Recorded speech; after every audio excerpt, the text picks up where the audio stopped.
Hey guys, so we are back again. And in the last episode, you met me and Rohit, and we spoke about our journeys, about where we've come from, what's happened in our past, and what happened on the day we had the strokes.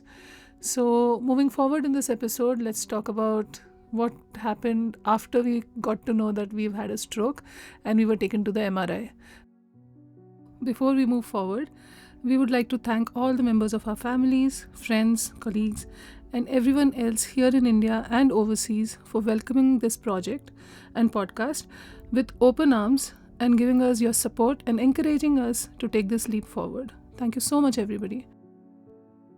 Rohit, I'll first take this on with you. Can you tell me about how your experience inside the hospital after the MRI was? Thank you, Swathi.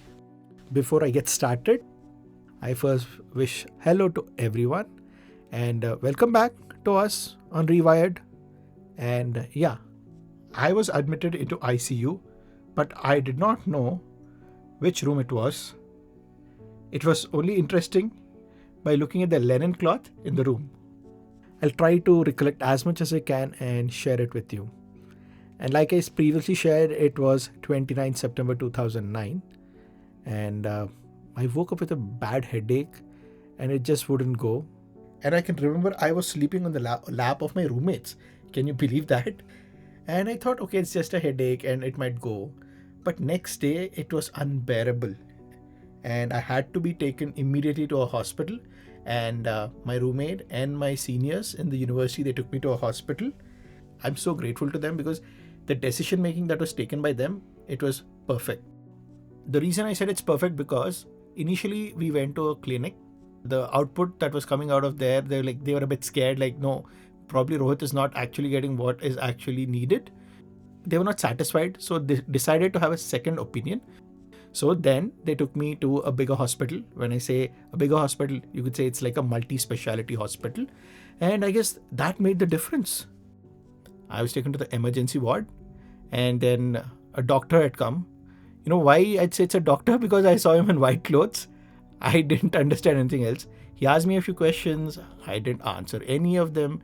It was like a viva voce. And then the next thing they did was, okay, I was admitted. And then I went into this big sphere. I didn't know what is happening with me. And I realized it's an MRI. And then I was shifted to a big room. When I say big room, it was like really nice, Swathi. It was like such beautiful place to actually get into. The linen was really nice. I wanted to take that with me. But then I realized I was in intensive care unit. So after a couple of tests and a visit to the MRI, I was sent to the ICU. And probably after 3 or 4 days, I was shifted to a very large room, having a beautiful view, which I could partially see it. Remember this, I partially could see it because something was affecting even my vision. At that time, were you having problem with your vision? If yes, could you just explain a little bit more about it?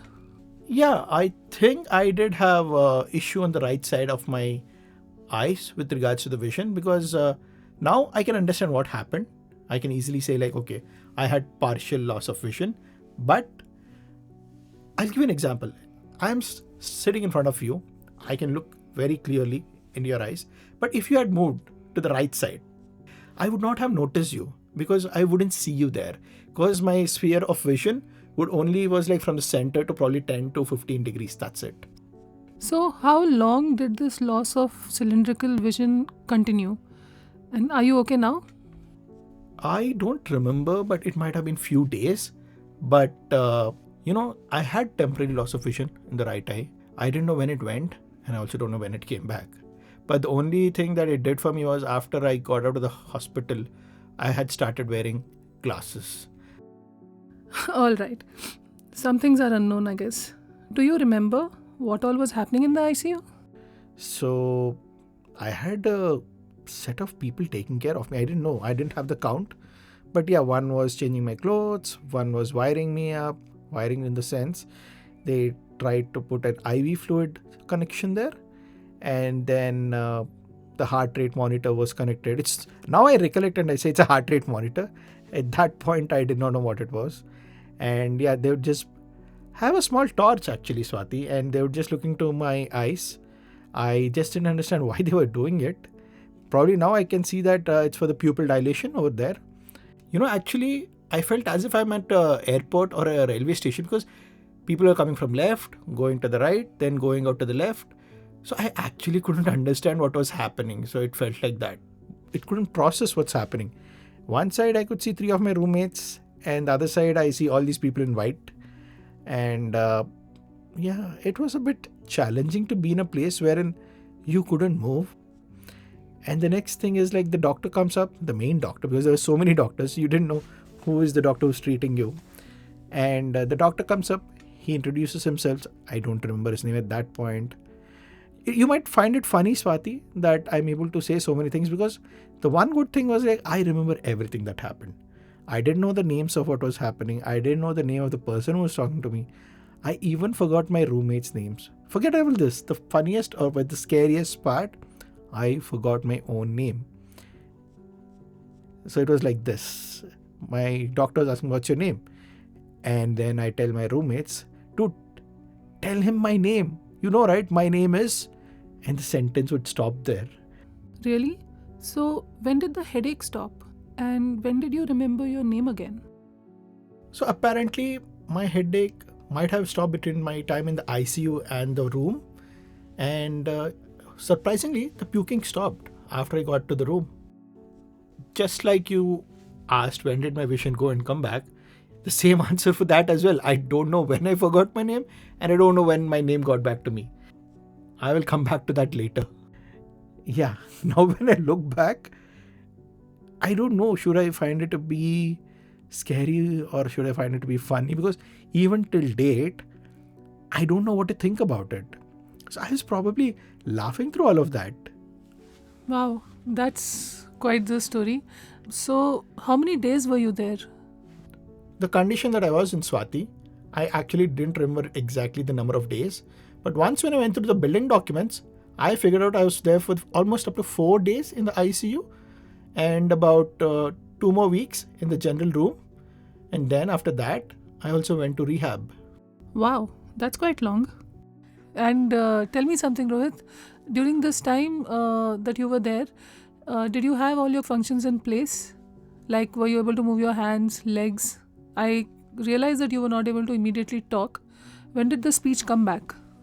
As much as I can recollect, my motor skills were functioning. I think I could move my hands and legs. But the thing was, if somebody asked me certain things, I was not in the position to answer them back. And the only thing is, I was the only guy who was smiling, showing off his teeth. And everybody was like, why is he smiling? But yeah, I guess that's kind of helped the doctors to actually have a relief rather than treating me as a patient. I guess they were thinking of me to be just a friend. See, I'm just speculating here for one reason is I've not noticed it on my own. And even now, some of my friends don't reveal me the entire picture because they still feel it would be a bit challenging for me to accept it. But yes, I was not 100% functioning. That I can guarantee you. And also, they were doing multiple tests. Yeah, I don't know. They took samples every day, day in, day out. You wouldn't know whether it's day or night because the room was so beautiful. Initially I thought I was looking at a wallpaper in the room where I was there. But ultimately, after I got out of the hospital, I came back for a regular checkup and then I thought I'll just go and thank all the nurses who took care of me. And after meeting all the nurses, I thought I'll just go check out how my room was. But once I opened the room, and the view was amazing. It was not a wallpaper. It was a natural view of the valley and the snow had started falling. So it was like as if I missed out on a good look. It is amazing how your brain perceives the most obvious things to be the big things. When the worst is happening with you, sometimes it's amazing how you can bounce back with the small things because we take everything for granted. Nah, Rohit, it's not that. I think probably you were on so much medication that everything may have felt like Alice in Wonderland. Oh yeah, it's just like I'm the Mad Hatter in the medico land. Keeping this aside, I did have a lot of medication going through. Hang on. So, what were you eating in the hospital those days? Since it's the US? Yeah, it didn't have biryani. What is this fascination with biryani? I don't get it. Everybody wants a biryani. Well, I would just say that, only biryani lovers would know the importance of biryani, Swathi. I'm sorry, you're not one of them. So yeah, getting back to that, there was no biryani in the US. So I used to get these breadcrumbs, these soups, salads. These are the things which were difficult for me at least. But I was lucky with one thing, Swathi. The doctor was really nice and I was his first Indian patient ever. Now if I meet him again, I would tell him, I hope I'm the last patient. Forget last patient. It's just that I don't want people to go through all of this because, not everybody gets a challenge like this because you don't know what's going on. But when you look at other people around you, that is a telling picture. When did your memory come back, of your name and other things? It's a question which I still look out for the answer, but probably it must be in the second week because it's probably lunchtime and my uncle asked me, let's have lunch. And suddenly he called my name thrice and I just turned my head towards him and asked him what. That's great. Just like that, huh? I have another question for you, Rohit. So, who all were coming to meet you in the hospital? And how many times in a day were they coming and meeting you over there? So yeah, I remember I had my roommates who were there obviously, and then probably my neighbors. And as soon as the word spread, I had few people immediately fly. When I say immediately, they just came the next flight possible. And I could remember them, but I just couldn't tell their names. That name thing was really an issue, Swathi. Well, I mean, the obvious thought that would come is that you would be around your family and friends. But as you said in the previous episode that you actually were alone there and working. So I'm assuming your family actually took some time to come. Yeah, Swathi, they did take some time to come. I previously shared my uncle had flown. The advantage was he had a visa. So when my uncle arrived, and the moment he opened the door, I don't know, something special came up my body, in my brain. It was like as if a lot of memories had come back. And the moment I saw him, I felt like, where is he coming from and why did he come? And I actually saw him have a small tear in his eyes. And that was a bit of an emotional moment for me. And the moment I saw him, I don't know, there was something that made my brain recover a bit. I mean, I could recognize him. I was not able to recognize most people who walked in through the door. So did you remember his name? Oh yeah, I did remember his name. And the nurse who was taking care of him was like surprised. Like, how in the world did this guy even get to know other people's names but not his own name? And she immediately left the room. I thought she was giving me privacy, but guess who did she call back? The doctors? Yeah, she called one doctor, but I don't know who the doctor was. But yeah, it was something of a minor miracle. And as soon as my uncle came, all my roommates, all my friends who were there, they actually felt a bit relieved because they were worried if something happened to me before any of my family came, they might be responsible for something because nobody had a clue what was happening. And most importantly, I know all of this now as second-hand, not first-hand information, because all of this was shared with me after I became normal. But yeah, long story short, currently, my uncle was in charge. And that was something of a big relief for all my roommates.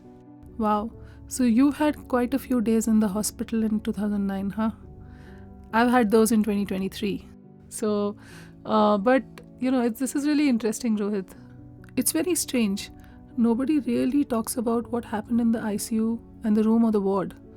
Because everybody just says, oh, I was in the hospital so long and, I was there. But the experience of an ICU or a ward and what you went through is very personal and it's only to you. And only you can talk about it, who's actually been inside one. Or the people who actually came and were looking at you. There can be only those perspectives. Yeah, absolutely. Perspective is important here. In the ICU, you get the most attention and you always had people for 24/7. Compared to a wardroom, you still have them, but ICU is like having the first class in a flight. And I know that's a bad analogy. So, what do you compare that room with? Well, okay.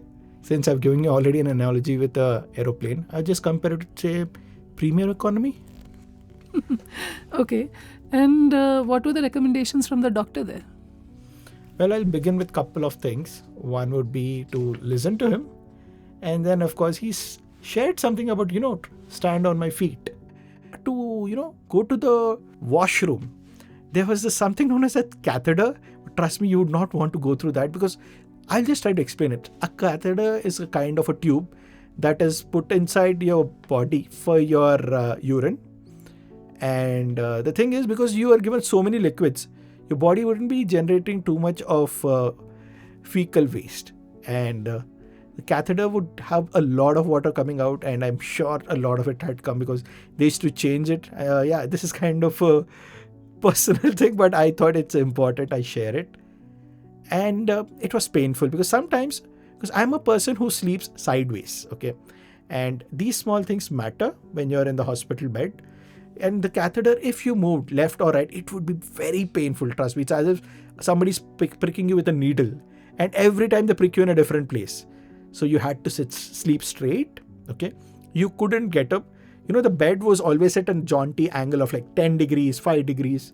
And when you want to sit properly to have your meal or have a snack or something, snacks were not like these snacks, okay? The ones you eat daily. But yeah, it was not easy. What kind of snacks were there? So again, going back to food, huh? Because food is the most important thing, Rohit. I mean, once you like food everywhere. Then you want to know where everywhere the food is good enough. And the hospital which I was in, the food was awesome. Oh, wait. Hang on, 1 second. By the way, you're tall, right? In the last episode, you were joking about how you were taller than me. So I want to know, did you fit in that bed? I might not know the exact measurements, but it was ample enough for me. I could sleep properly in the bed. Okay, go ahead. Thanks for the break. I needed it to gulp some water. So the bed was good, but that was the least of my problems, because I actually didn't know how to get down and go to the washroom. And the most important thing was I had to be sterile or clean, okay? So the doctor advised, no, the nursing staff would not clean you up. You need to get up. You need to do it on your own, because the stimulus in your brain had to come back. Your brain needs to function normally. And it was a challenge for my uncle, because I was, somebody who was well built. So yeah, he would literally have a challenge to get me out of the bed, take me to the washroom, clean me. And also he was doing everything that as you would do to a small newborn kid. I know you hardly have many people in your life who do that. I can challenge you that when you become a parent, and if your kid is about 20, 25, would you want to do it on your own, or you'd call for a nursing staff to do it? Because I'm really blessed, Swathi, like I shared in the last podcast as well. There's so much love for me in the family. My uncles were like pillars to me, because let be the elder one or the younger one, it still persists the same way. And yeah, that's how it is in my family. And the first person who actually held me in his hands was the same uncle. I grew up with him, and currently I'm going a bit off track, but I want to give you a reason why he would come all the way from India to the United States. I know I'm just losing a little bit of words because I'm just getting a bit emotional thinking about it. So I'll just go a little bit slow. The ICU, yeah, it isn't a place where you'd want to go to or you want to be in, but I guess that's your last resort to recover yourself. And the last thing I could remember, we had a doctor checkup. He asked me to get an MRI scan done again. He went through all the scans and he said, "Congrats, you're good to go, but to the rehab." So, can you just give us like a 1 minute on... I'm very curious to hear about this bond with you and your uncle. The reason is because, you obviously are emotional about it, and if you are okay with it, we would like to just hear out this bond, because it's important to know, the people who love you the most, when they are with you and they are besides you, you feel the most secure and the most safe. So having a support system, even it is in a place where there was no support system, although you had your really good friends who took care of you, having a family member is a next level of support system. So just want to hear a little bit more and then we can move forward. So yeah, I was a part of a joint family. When I say joint family, it's just not mom and dad. it's not just grandparents. I also had my uncles, their wives, their kids. And the best part was, as I was growing, their kids were also growing. So the amount of love and care I got from my uncles and aunts, I was just trying to give at least a little amount of it to their kids, because that way the bond has grown, and even now we are together and we still attend as many functions as we can together. So yeah, somewhere down the line, it's from my grandparents who have taken care of a lot of other children together, and that has been carried forward by my uncles. And we are a lot of cousins, 14 of us, and we still have that same bond the way we were brought up from our childhood. And that's why I think, joint family did help me a lot. So it's a strong bond of love, care and affection, and it still continues till date. Thank you so much, Rohit, for sharing this part of your experience in the hospital. This is truly a very personal experience you've shared here, and it takes a lot of courage to come out with it. We almost never hear about this anywhere. Hopefully, listeners out there will feel a bit more connected to us and have more acceptance and hope. So folks, this brings to the end of my first visit to the hospital in the year 2009, and it was a very challenging one. And in the next episode, we will listen and learn about what Swathi went through, and also we'll end it with my second visit to the hospital. And as we mentioned in our last episode, we are here to talk about us, our journey, and we would love for you to participate with us and come back to us with what you would like us to talk about through your journey, and keep listening to us. So hang in there and come along with us in Rewired. And remember, it's not a race. Keep listening, keep sharing, and be happy. We are Rewired.